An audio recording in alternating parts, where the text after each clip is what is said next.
Setiap orang itu memiliki waktu yang sama dalam hidupnya. 24 jam sehari, 7 hari dalam seminggu, 50 minggu dalam setahun.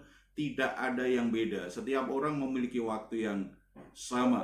Bukan waktunya sebenarnya yang kurang atau yang salah. Tapi bagaimana kita mengelola dan menyikapi waktu itu menentukan apakah hari-hari yang kita lalui itu hari-hari yang penuh dengan sukacita, efektif, dan produktif. Bagi orang yang merasa tertekan dengan penderitaan dan tidak puas dengan hidupnya, tentu akan berkata bahwa waktu berjalan sangat lambat dan berat. Tetapi sebaliknya bagi orang yang menjalani hidupnya itu dengan penuh sukacita, bersyukur, dia puas dengan hidupnya, akan berkata bahwa waktu terlalu cepat berlalu karena dia kok sering sekali kehilangan sesuatu yang menyenangkan tersebut. Nah, kita akan baca Pengkhotbah pasal 3 ayat 1 sampai 11. Saya akan bacakan untuk saudara semua.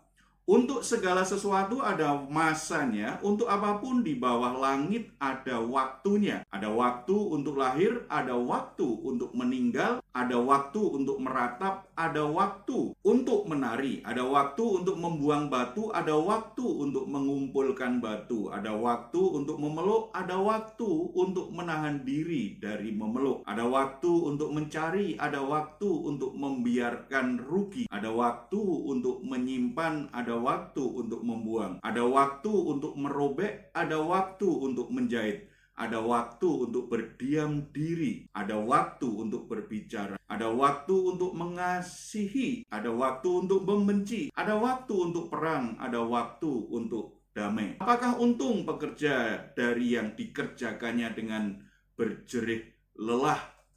Aku telah melihat pekerjaan yang diberikan Allah kepada anak-anak manusia untuk melelahkan dirinya. Ia membuat segala sesuatu indah pada waktunya. Bahkan ia memberikan kekekalan dalam hati mereka. Tetapi manusia tidak dapat menyelami pekerjaan yang dilakukan Allah dari awal hingga akhir. Saudara-saudara, perhatikan bahwa sebenarnya kita sebagai ciptaan yang diberi kehendak bebas, kita bisa menentukan dan memilih menggunakan waktu kita dengan bebas. Segala sesuatu itu ada waktunya selama kita masih ada di dunia ini. Tetapi kalau kita perhatikan, menarik sekali karena waktu Tuhan itu indah, nilai kekal, tetapi suatu misteri bagi manusia. Di bahasa Yunani, kalau kita mempelajari Alkitab, terutama di Perjanjian Baru, ada dua kata yang menarik yang berbicara tentang waktu. Yang pertama kronos. Kronos itu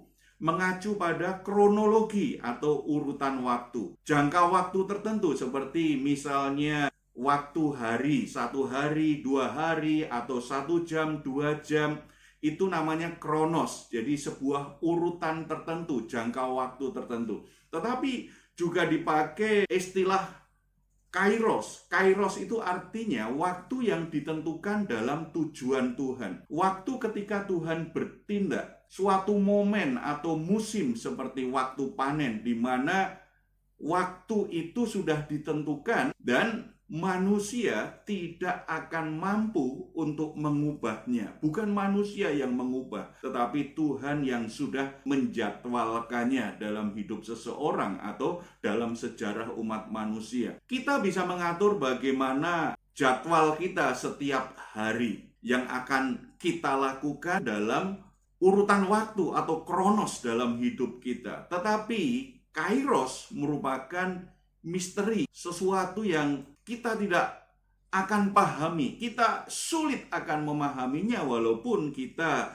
hidup dalam Tuhan, tetapi kita tetap akan merasa kebingungan, kita tetap bingung jadwalnya Tuhan, agendanya Tuhan, waktu yang ditetapkan Tuhan dalam suatu peristiwa atau perjalanan hidup kita. Itu nampak di ayat 2-8 tadi, dan masing-masing sesuai dengan masanya. Di ayat 10 ya, menempatkan sisi kegelapan dalam hidup manusia, sehingga manusia akan mengalami kesulitan untuk memahami agenda keilahiannya. Sepertinya menyembunyikan bagaimana Tuhan bekerja dari awal hingga akhir. Di situ Tuhan ingin supaya manusia belajar menjalani hidupnya, menikmati perjalanan hidupnya, tapi tetap percaya pada kedaulatan Tuhan, tetap bergantung kepada Tuhan. Di situ Tuhan sedang melatih supaya manusia bisa semakin mengenal Tuhan lewat setiap peristiwa dan proses waktu yang dialaminya. Oleh sebab itu, karena Kairos itu suatu misteri, fokus kita mestinya adalah pada Kronos dan pada bagaimana hati kita mempercayai Tuhan. Fokuslah pada tugas kehidupan kita.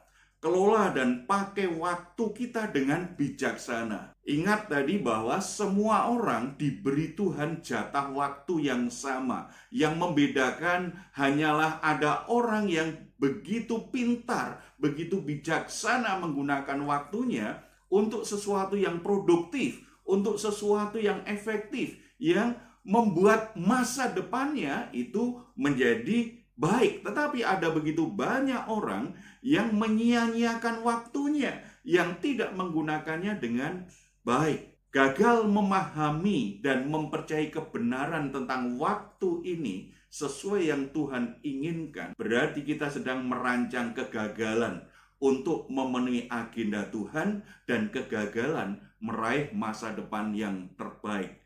Karena kita gagal menggunakan modal dasar dari hidup kita, yaitu waktu. Kita akan sembrono dan menyia-nyiakan waktu hidup kita kalau kita gagal memahami ini. Kita akan kehilangan banyak kesempatan untuk meraih dan menikmati hal-hal terbaik yang Tuhan sediakan dalam hidup kita. Kita akan banyak mengeluh tentang hal-hal yang tidak kita sukai, hal-hal yang tidak sesuai dengan keinginan dan harapan kita.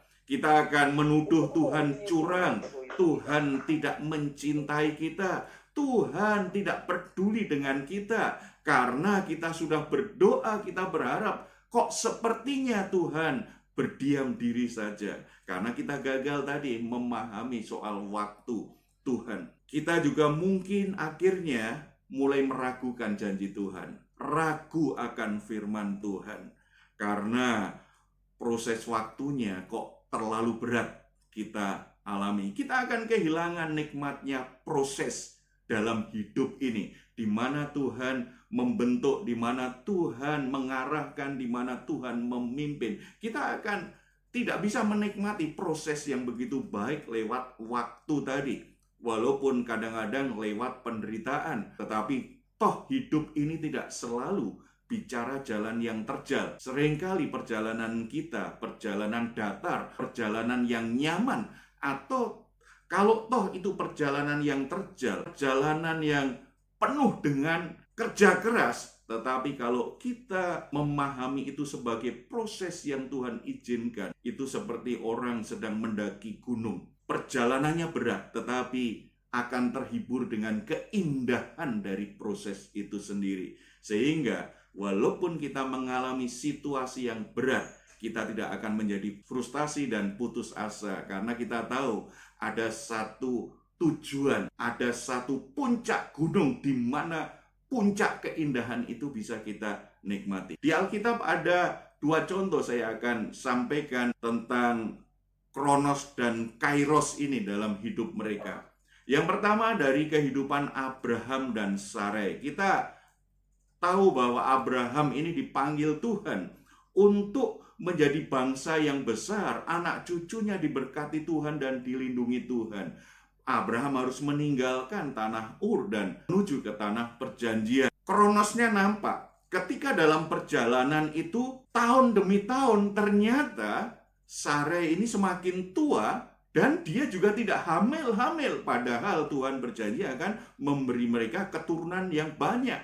Sarai sebagai perempuan yang sudah lanjut usia merasa tidak mungkin lagi bisa punya anak. Bagaimana mungkin? Karena dia sudah sangat lanjut usia. Lalu dengan logikanya dia coba berinisiatif memangkas prosesnya Tuhan, coba menolong penggenapan janji Tuhan untuk suami agar segera punya anak. Jadi dia tidak tidak sabar dengan proses waktu yang Tuhan berikan, Sare menyerahkan Hagar, budaknya, untuk dinikahi oleh Abraham. Kejadian 16 ayat 2 tulis seperti ini.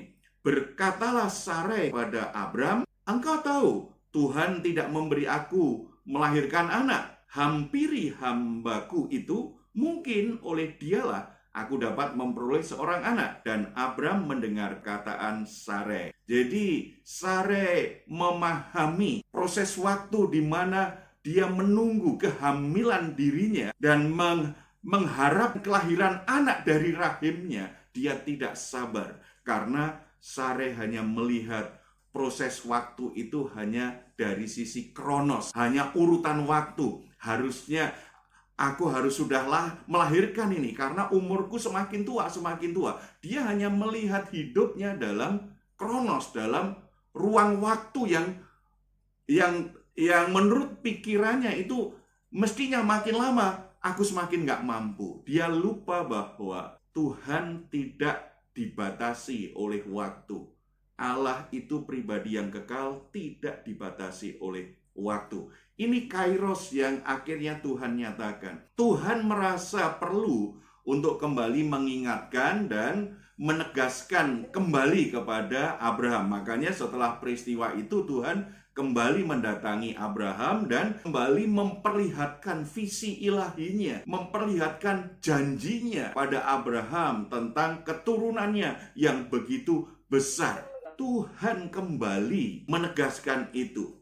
Bagi Tuhan tidak ada hambatan apapun, tidak ada sesuatu pun yang bisa menghalangi kapan janjinya digenapi. Bagi Tuhan tidak ada halangan. Walaupun Sare sudah semakin tua, walaupun Sare mungkin sudah menopause, mati haid, walaupun Sare sudah tidak mungkin lagi secara fisik untuk bisa hamil dan melahirkan. Bagi Tuhan tidak ada hambatan. Bagi Tuhan tidak pernah ada deadline waktu. Kalau enggak, tidak mungkin lagi bisa tergenapi. Tuhan tidak pernah dibatasi oleh kronos. Karena Tuhan bekerja sesuai dengan kairosnya, sesuai dengan agenda dan waktu yang tepat yang dia sudah rancangkan. Dan ini terjadi kan.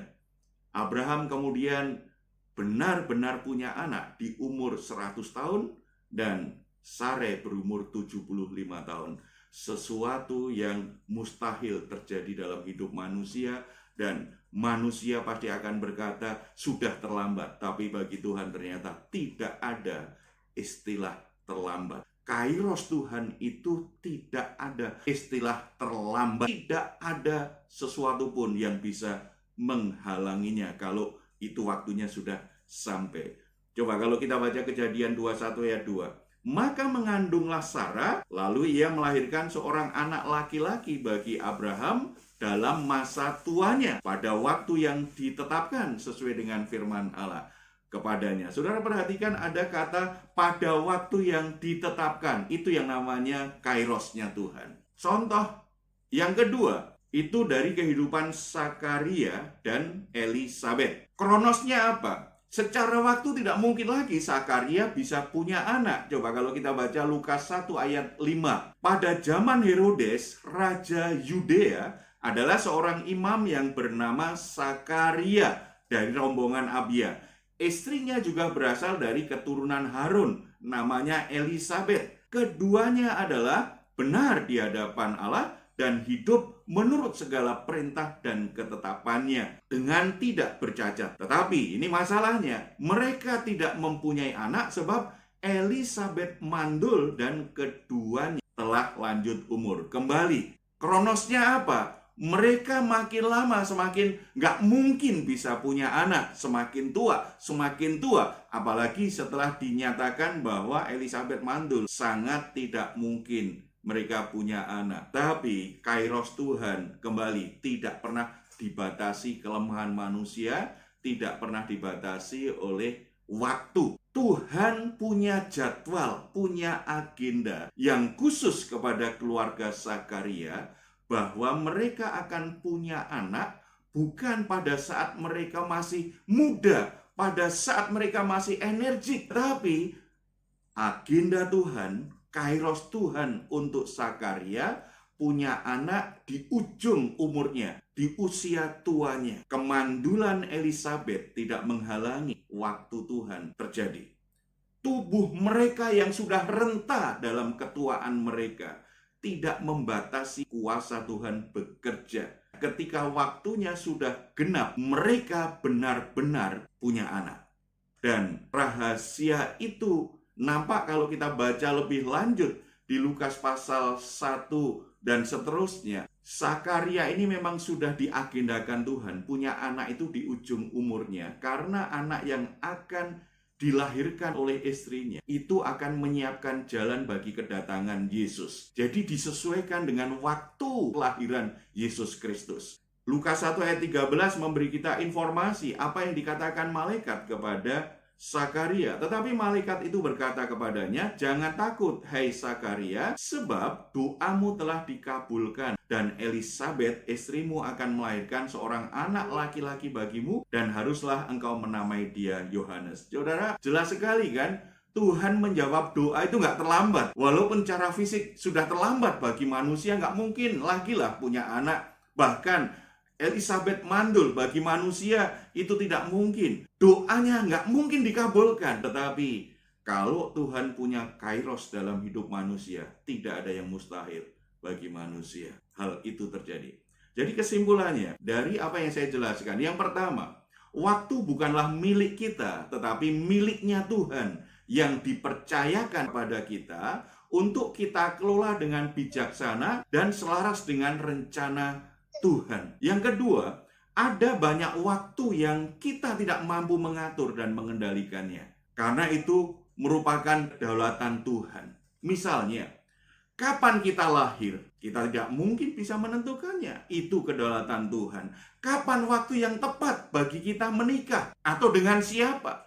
Mungkin kita bisa merancang, tapi kalau waktu itu tidak sesuai dengan kehendak Tuhan, maka pernikahannya bermasalah. Maka pernikahannya dengan orang yang salah, karena dia ingin memangkas prosesnya Tuhan. Itu yang terjadi dengan Abraham, dengan Hagar. Sebuah proses yang fatal yang akhirnya membuat rumah tangga mereka penuh konflik. Karena apa? Coba memotong prosesnya Tuhan dan sepertinya ingin menolong Tuhan supaya gak usah lama-lama dan Tuhan tidak usah terlalu repot. Kapan kita punya anak? Tidak ada satu orang pun yang tahu. Ada yang pengen menunda punya anak, tapi ternyata bisa cepat. Ada yang pengen cepat punya anak, tetapi ternyata saya bantu Tuhan. Tunggu-tunggu sekian lama, bahkan sampai tua tidak punya anak. Kapan kita mati? Kita tidak bisa merancang. Kan ada banyak kisah orang mau mati bunuh diri pun banyak yang gagal. Kapan kita bisa menyelesaikan masalah kalau kita punya masalah?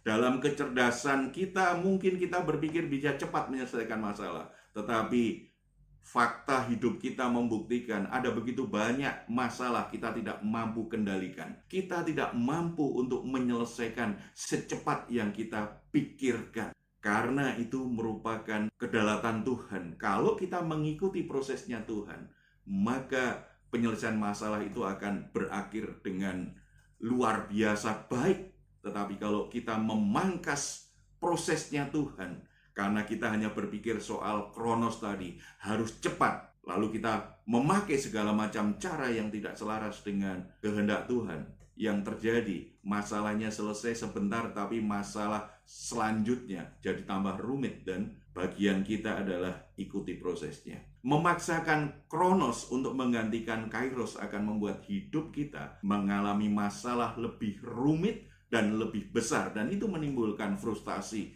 dan keputusasaan. Yang keempat, orang bijaksana akan mengatur dan menggunakan waktu dengan tepat guna dan memiliki hati yang percaya, berserah, dan teguh hati dalam menjalani proses kehidupan. Walaupun waktunya panjang, waktu yang dilalui itu kelihatannya sangat berat sekali. Tetapi kalau kita percaya ada kairos Tuhan akan memberikan penggenapan janji Tuhan dalam hidup kita. Kita tidak akan menyerah, kita tidak akan takut, dan kita tidak akan kompromi dengan hal-hal yang menyimpang dari jalan Tuhan. Haleluya.